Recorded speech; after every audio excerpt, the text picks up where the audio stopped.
I got a pet lizard. Really? Yeah.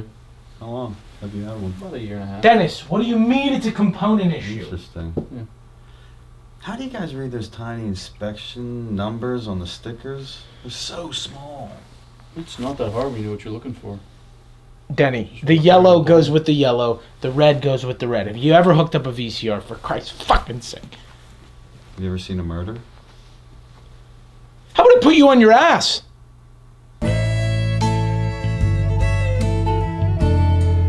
Hi everyone, welcome to Grimes Time. I'm your host Joe Grimes, and with me as always, Evan Mulgrave. We have a very special announcement this week.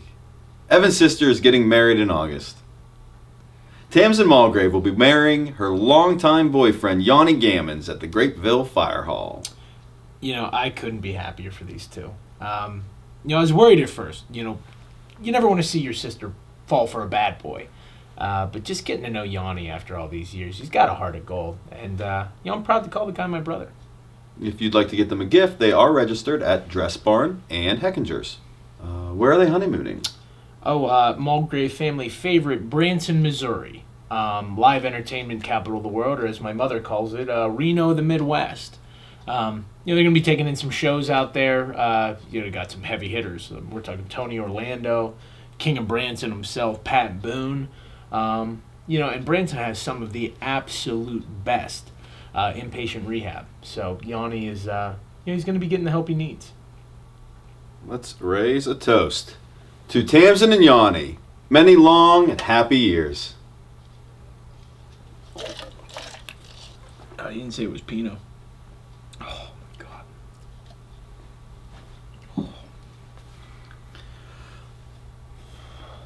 Let's move on to our new segment, Neighborhood Watch.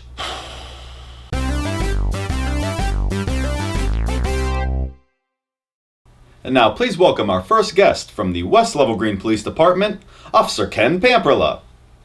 Officer, thank you for joining us today. Thanks for having me on the show. Sure. How long have you been on the force? About a year now. How do you guys read those tiny numbers on the inspection stickers? They're so small. Can I just get to why I'm here? Ken, about how many times a day would you say you have to pull out your nightstick? Thankfully, I haven't had to use it yet. Is it cool when you get to ride around with the siren on? It's fine. Another one, Ken. Let me throw a scenario your way. You got a guy. He's all zipped up on crack. He has a broken bottle to a pregnant woman's neck.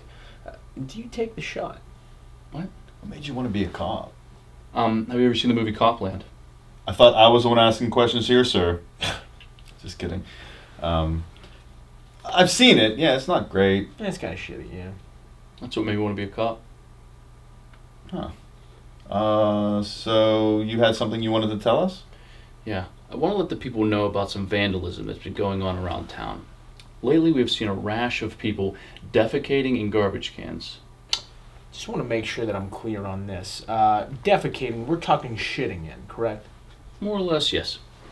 Are you sure it is the work of people? Perhaps it's an animal, a large bear, a buck, maybe a pack of dogs? That was our first suspicion. But after what appeared to be a botched job, we found a pair of soiled undies at the scene of one of the incidents. That's a nice chunk of evidence, though. You got DNA, you got physical. Have you run any tests on that? Got any leads coming up? Who might be responsible? What we suspect is there's probably teenagers. Ones that are into satanic music, violent video games, television shows. We did send some BVDs to the crime lab. So far the DNA evidence has been inconclusive, but they have verified that it's human shit. Defecation. Oh, right. Now, geography-wise, could you explain to us the most at-risk locations in the community? The biggest hotspot right now seems to be at our police station. Your police station? Yeah, in fact, it's the sole location of these attacks. And when something like that happens, do you guys have like a dedicated bio team for cleanup, or do you bring in the fire department to help you guys out, or? Typically, it's assigned to the least tenured member on the force. Which would It's be? me. Excuse me? It's me. Huh. Why don't you tell the audience what they should be on the lookout for? Sure. So we had our sketch artist draw this up for us. What we suspect is that it's a two-man job. This gentleman up here, we call him the defecator. He's the one actually committing the dirty work. Then we got this individual down here. We call him the anchor.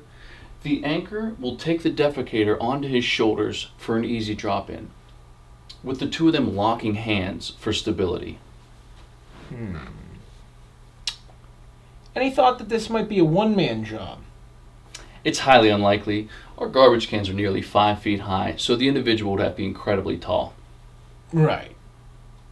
Maybe it's not a straight drop-in though. Maybe they're shitting onto something else, like a paper plate or the top of a pizza box, and then just kind of dumping it in.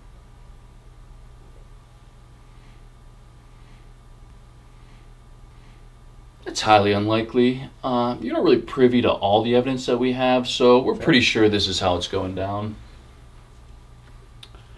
Well, if you have any leads on who may be perpetrating this crime, please give our tip line a call at 1-800-WHERE'S-CHAD. Officer Pamperla, thank you very much for joining us this week. That's our show for this week, and join us next week. Do you think you could get this dusted for prints? We don't really have a crime lab. Well, you could send it to one. Oh, you think that you'd be the anchor? I don't think you're man enough to be the anchor. I mean, this is worth something in small claims court. I just spent a lot of money on this, and I think it should... I think I'm gonna go. Oh, I think we have you for another half hour. I'm the anchor, bro. You're the defecator. You're the garbage can is what you are, Denny.